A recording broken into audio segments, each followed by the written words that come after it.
This channel does not promote any violent, harmful or illegal activities. All content provided by this channel is meant for an educational purpose only. Feluda বা ব্যোমকেশ বক্সীর রহস্য উন্মোচনের কাহিনী যেমন বাঙালি পাঠকদের কাছে সাড়া ফেলেছিল, বর্তমান সময়ে আরেক রহস্যের স্বাদ নিয়ে হাজির ডাক্তার সঞ্জয় সেন। ৮০ দশকে এক নারকীয় ঘটনার প্রেক্ষাপট নিয়ে দীর্ঘ গবেষণার পর তিনি একটি বই লেখেন। এই বইয়ের মূল বিষয়বস্তু হল ১৯৮২ সালের ৩০ এপ্রিল আনন্দমার্গীয় কিছু সন্ন্যাসী এবং সন্ন্যাসিনীদের নির্বিচারে হত্যা করা হয়। তৎকালীন সরকার এই নারকীয় ঘটনার যথাযথ বিচারের জন্য কমিশন বসান, কিন্তু কোনো এক অজানা কারণে এই হত্যা রহস্য আজও অন্ধকারে রয়ে গেছে। এই বিষয়কে সামনে রেখে কলকাতা বইমেলায় প্রত্যয় প্রকাশনের ১০৭ নম্বর স্টলে উদ্বোধন হলো এই বইয়ের ব্যানার। এই উদ্বোধনী অনুষ্ঠানে উপস্থিত ছিলেন আনন্দমার্গীয় সন্ন্যাসী আচার্য নবারুণানন্দ অবধূত, সাহিত্যিক দীপঙ্কর মজুমদার, নেতাজি গবেষক অমিত দত্ত সহ আরও গুণীজন ব্যক্তি। এই বইটি সাফল্যের ব্যাপারে তারা খুবই আশাবাদী। তাদের মতে এটি একটি আগামী প্রজন্মের কাছে দলিল হয়ে থাকবে। প্রত্যয় প্রকাশনী সবার সর্বাগ্যে এগিয়ে এসছেন, আমরা তাকে ধন্যবাদ জানাই। প্রত্যয় প্রকাশনী দাদাভাই আছেন উপস্থিত, আমরা আন্তরিক ধন্যবাদ ওনাকে জানাচ্ছি, কারণ উনি এই তার স্টলে আমাদের স্থান দেওয়া এবং এখান থেকেই বুকিং শুরু হবে। ৮ তারিখ পর্যন্ত বইমেলা চলবে, প্রতিদিনই বুকিং হবে। এই বই ঐতিহাসিক, ঐতিহ্যপূর্ণ বলবো এই কারণে ১৯৮২ সালে ৩০ এপ্রিল যে পৈশাচিক সন্ন্যাসিনীদের খুন করা হয়েছিল, তার তদন্ত এবং তার বিচার অধরা এখনও হয়নি। তাই ৪৩ বছর ধরে আমি তথ্য সংগ্রহ করেছি। যখনই আমি জানতে পেরেছি সেখানেই চলে গেছি, সে জামালপুরি হোক, সে পুরুলিয়া হোক, কলকাতা তিলতলাই হোক, যেখানে আমরা খবর পেয়েছি আমি চলে গেছি এবং সেখানকার তথ্য নিয়ে এসেছি এবং সেই হিসাবেই সম্মিলিত এই গবেষণামূলক পত্রিকা আগামী দিনে দেখতে পারবেন এবং এটা আশা করি সারা ভারতবর্ষে ছড়িয়ে পড়বে। বিভিন্ন ভাষায় চেষ্টা করছে অন্তত ১০টা ভাষায় প্রকাশ করা। এটাই বলবো যে বিজয় হত্যা ১৯৮২ ৩০ এপ্রিল যে ১৬ জন সন্ন্যাসী নির্মমভাবে হত্যা হয়েছিল, সেখানে তৎকালীন কমিউনিস্ট সরকারের সময় এবং পরবর্তী যে সরকার এলো, এখানে মমতাজি কমিশন বসিয়েছিলেন এবং তদন্ত হচ্ছে, কিন্তু ধীর গতিতে চলছে এবং জনসমক্ষে সেটা আসেনি এখনো বিচারটা। তো সেটা যাতে আসে তার জন্য আবেদন থাকছে। প্লাস এইরকম যদি নিরীহ এবং এই সন্ন্যাসীদের খুন হয়, সেটা খুবই মর্মবেদনা রাখে। তাই এটা নিষ্পত্তি করা দরকার। আর এইগুলো ঠিক হলেই কী হবে, স্বাভাবিকভাবে সামাজিক সংস্থায় যে সমস্ত খুন খারাপি চলছে সেটা অনেকটা কমবে। তাই আমাদের উচিত যে আমরা সরকারের কাছে আবেদন রাখবো এবং বুদ্ধিজীবীর কাছে এটা ছড়িয়ে পড়বে। সঞ্জয় দা অনেক তথ্য কালেকশন করেছে বিভিন্ন জায়গা থেকে এবং এখনও পর্যন্ত বিভিন্ন কমিশনে গেছেন, উনি দেখেছেন এবং তথ্য দিয়ে লিখেছেন। আমরা আশা করি যে এই তথ্য আরও উপযোগী হবে এবং ভবিষ্যতে মনোবেদনা আনবে সবার এটা কাজে লাগবে এবং বুদ্ধিজীবী, স্টুডেন্ট, স্কুল কলেজ যারা আছে সবারই কাজে লাগবে। আপনার কি মনে হয় এটা কি রাজনৈতিক কোনো একটা অভিসন্ধি ছিল বলে আপনার মনে হচ্ছে? যার তদন্ত অগ্রগতি হচ্ছে না। কোনো রাজনীতি আমি বলবো না, এটা তদন্ত পরিষ্কার হয়ে আসছে। আপনি এখন মূলত কি চাইছেন যে ব্যাপারটা নিয়ে আরো তদন্ত যখন আছে, সরকার যখন দায়িত্ব নিয়ে করছেন, আমরা আশাবাদী এবং ইন ফিউচারে আশা করি একটা প্রকাশ ফল পাবে এবং ইন জেনারেল সবাই জানতে পারবো আমরা। এটার জন্য ওনার দাবি এবং সঞ্জয় দা যে সন্দিগ্ধ বইটা লিখছেন, একে সাধুবাদ যে ওনার লেখার সার্থক হোক এবং জনসমক্ষে আসুক জিনিসটা। এর কোনো একটা বিতর্কিত ইস্যু বলে আপনার মনে হয়?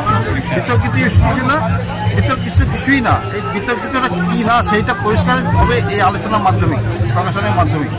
যদি কারো কোনো বক্তব্য থাকে সে জানাবে এবং সেটাই প্রকাশ করবে, তাতে পরিষ্কারভাবে একটা জিনিসের গাইডেন্স পাওয়া যায় সাধারণ মানুষ। আপনি কতখানি সাফল্যের পেছনে কতখানি আশাবাদী? আশাবাদী আমরা, অবশ্যই আশাবাদী, কারণ আশাই তো আমাদের সব। সেই জন্যই আমরা দেখছি, একবার দুবার তিনবার চান্স দিচ্ছি এবং আমরা দেখছি আমাদের এটাই রাস্তা। প্রতিবাদ।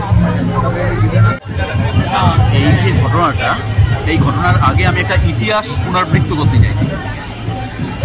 আজকের দিনে আমাদের যখন ভারতবর্ষ পরাধীন ছিল, অর্থাৎ ইংরেজরা যখন ভারতবর্ষে ছিলেন, তখন কিন্তু সন্ন্যাসী বিদ্রোহ হয়েছিল, অর্থাৎ সন্ন্যাসীরা ইংরেজদেরকে বিতাড়িত করার জন্য একটা আন্দোলন সেই যুগে করেছিল।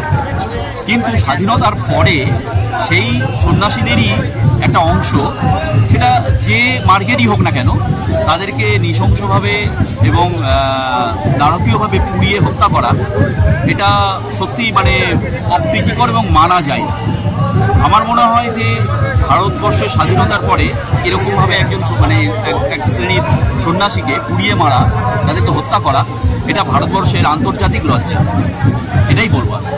তো সেই অর্থে সেই জিনিসটা প্রকাশ পায়নি কেন? মানে আপনার কোন জায়গায় খামতি হয়ে গেছে বলে আপনার মনে হয়? প্রকাশ পায়নি কথাটা নয়, প্রকাশ করতে দেওয়া হয়নি। প্রকাশ পায়নি কথাটা ঠিক নয়, প্রকাশ করতে দেওয়া হয়। মানে দেখুন, ইতিহাস কিন্তু তৈরি করা হয়, প্রকৃত ইতিহাস কিন্তু ফাঁকা থাকে। তো একটা শ্রেণীর সুবিধাবাদী, আমি কোনো রাজনৈতিক দলকে আশ্রয় করবো না বা প্রশ্রয় দেবো না, এক শ্রেণীর সুবিধাবাদী এইটাকে, মানে এই যে ঘটনাটা, নারকীয় ঘটনাটাকে, এটাকে চেপে তাদের কোনো সুবিধার ভাবনা ভেবেছিলেন সেই যুগে। 1982 সাল মানে তো অনেক বছর আগেই, 43-44 বছর আগে। তো সেই ক্ষেত্রেই আমার মনে হয় এটা কিছু সুবিধাবাদী স্বার্থান্বেষী লোকের বা মানুষের এটা তাদের একটা প্রচেষ্টা ছিল। এটি কিন্তু রাজনৈতিক অভিসন্ধি বলে আপনার মনে হয়? দেখুন, কোনো একটা জিনিস আমরা সাধারণ মানুষ যারা, কোনো একটা জিনিস যখনই আমরা সেটার রহস্য উদ্ঘাটন করতে পারি না বা হয় না বা চাপা হয়, তখনই আমরা রাজনীতিকে আশ্রয় করি। আমি কোনো রাজনীতিকে সরাসরি আঙুল না তুলে আমি বলবো যে এটার পুঙ্খানুপুঙ্খ বিচার এবং এটার সঠিক রহস্যটা বেরিয়ে আসুক, মানুষ জানুক, এবং আগামী প্রজন্ম যেন ইতিহাসটা যেন সঠিকভাবে মানুষের কাছে পৌঁছে যায়। এটাই আমি সবাইকে, মানে এটাই আমার আবেদন। কতখানি আশাবাদী এরকম এই ধরনের বই? আশাবাদী বলতে, একটা ভুল রহস্য মানুষ জানছেন, সেটা রহস্যটা যদি দারুণ উন্মুক্ত হয়, প্রকাশ্যে মানে পরিষ্কার হয়ে যায় সেই রহস্যটা, তাহলে একটা সঠিক মানে সিদ্ধান্ত মানুষ জানবেন, একটা নির্ভুল তথ্য থাকবেন, এটুকুই। এবং বইটা আশা করি আগামী প্রজন্মের কাছে একটা দলিল হবে, দলিল বই এটা। দাদা, কলকাতা বুক ফেয়ারে আপনার আনন্দমার্গের সন্ন্যাসীদের একটা নির্বিচার অত্যাচারের ওপর একটা বই প্রকাশ হলো, কি বলবেন? এই বইটার ব্যাপারে হচ্ছে অনেকদিনই চিন্তাভাবনা ছিল। 1982 সালে 30শে এপ্রিল যে পৈশাচিক নৃশংস খুন, এটা নতুন করে বলার নেই, সবাই আপনারা জানি, বা পরবর্তী প্রজন্ম জেনেছেন। দুটো প্রজন্ম পার হয়ে গেল, কোনো বিচার হয়নি। কেন বিচার হচ্ছে না, কোথায় রহস্যটা রয়েছে? এবং তিলজলা, ব্যান্ডেল গেটে, এই সমস্ত জায়গায় সংগঠিত যে আক্রমণ হয়েছিল এবং কারা কারা জড়িত আপনারা জানেন। তদন্ত কমিশন, অমিতাভ লালা কমিশন, পরিবর্তন মা মাটি মানুষের সরকার এসেছিলেন এবং ডিক্লেয়ার করেছিলেন ইলেকশনের আগেই যে আসলে আমরা একটা ব্যবস্থা নেব। কিন্তু উনি ব্যবস্থা নিয়েছিলেন, মুখ্যমন্ত্রী মমতা বন্দ্যোপাধ্যায়, তার উপরে এখনও আশ্বাস আছে, মানে বিশ্বাস আছে যে উনি ধীরে হলেও কিন্তু যে কথা বলেন সে কথা কিন্তু কথা রাখেন। তাই আমরা আশায় আছি।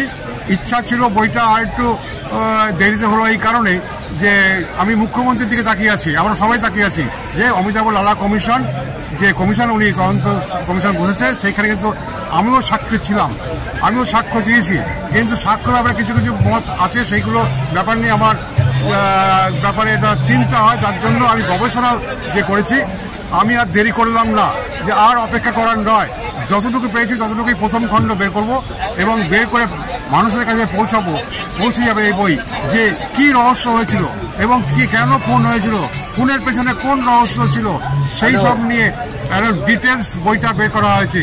যে কারা এর মধ্যে জড়িত, কোনো রাজনৈতিক দল না, কোনো প্রতিষ্ঠান না, কোনো সংগঠিত, সেটা সব কিছু কিন্তু আপনার বইটাই পাবেন। এটা আমার সাধনা, বইটা বের করবে, এটা মনের জেদ ছিল। এবং সেই জেদ পরিপ্রেক্ষিতে আনন্দমার্গ প্রচারের সঙ্গে যে ওরা ভোট রাজনীতিতে বিশ্বাসী নয়, এটা জানার পর কিন্তু আমার আরও উদ্গ্রীব বেড়ে গেল। আনন্দমার্গের ভোট রাজনীতি বিশ্বাস না, অথচ কিন্তু এই খুনোখুনির মধ্যে রাজনীতি কেন প্রবেশ করলো, সেইটাও আমি আমার বইয়েতে ওই ছত্রে বুঝিয়ে দিয়েছি। এবং সেখানে আমি অন্তত বিশ্বাস করি পশ্চিমবঙ্গের মুখ্যমন্ত্রী মমতা বন্দ্যোপাধ্যায় এবং তার উপরে যে সুপ্রিম কোর্ট, এই যে কেস মামলা চলছে, আনন্দমার্গের সন্ন্যাসীদের যে হত্যা করা আছে, এবং সব থেকে বড় যে পদলোভী নয় এমন সন্ন্যাসী প্রচুর আছে সারা ভারতবর্ষে এই আনন্দমার্গের প্রতিষ্ঠানে, রামকৃষ্ণ মিশনও আছে। কিন্তু কিছু বেনজল ঢুকে যাচ্ছে, সেই বেনজলটা পরিষ্কার করার জন্য যদি এই ধরনের খুন রহস্য উন্মোচন না হয়, অপরাধীরা যদি গ্রেপ্তার না হয়, লালা কমিশন কেন 1000টা লালা কমিশন বসালেও কিন্তু হবে না। তাই আমি সাক্ষ্য দিয়ে কমিশনকে বলেছিলাম, পারবেন তো এই বিচারটা ঠিক সঠিকভাবে নিয়ে যেতে? 39 জন বাইরে ইন্ডিয়ার বাইরে ছদ্মবেশে পালিয়ে রয়েছে, তাদেরকে ইন্টারপোলের জন্য অমিতাভ লালা রাজি হয়েছিলেন, তারপর কোথায় কি হলো জানি না। তাই মুখ্যমন্ত্রী মমতা বন্দ্যোপাধ্যায়ের কাছে এই মিডিয়ার মাধ্যমে আমার আবেদন যে দিদি ভাই, আপনার উপর বিশ্বাস সারা বাংলা আছে, সারা দেশ আছে, তাই আমিও আছি। আমি তাই বইটা বাধ্য হয়ে প্রকাশ করলাম, দেরি হচ্ছে বলে, কিন্তু এই বিচারটা করুন। ইন্টারপোলে অর্ডার দেওয়া হয়েছিল অমিতাভ লালা, আমারই সাবমিট করা নাম ঠিকানা ইন্ডিয়ার বাইরে, ইন্ডিয়ার ভেতরে, কিন্তু এখনো হলো না। কমিশন কি সত্যিকারে আমাকে নতুন করে বিচার বিভাগ তদন্ত হবে? এই দাবি মানুষের আছে। এবং মানববন্ধন প্রতি বছরই হয় দেশবন্ধু পার্ক থেকে।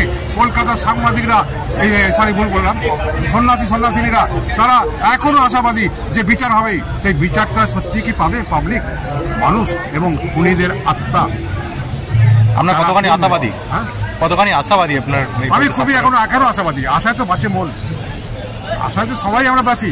আশায় আছি মুখ্যমন্ত্রী মমতা বন্দ্যোপাধ্যায়ের দিকে তাকিয়ে, যে প্রয়োজন হলে আরেকটা কমিশন বসিয়ে এবং সঠিক বিচার বিভাগেও যে দাবি উঠছে, সেই দাবিতে পূর্ণ সমর্থন আমার আছে। এবং দিদি করবেন, যেটা বলেন সেটা করেন। তাই দিদির কাছে কেন দেরি হচ্ছে সেটাই আমি জানতে চাই এবং ওনার কাছে প্রার্থনা করি।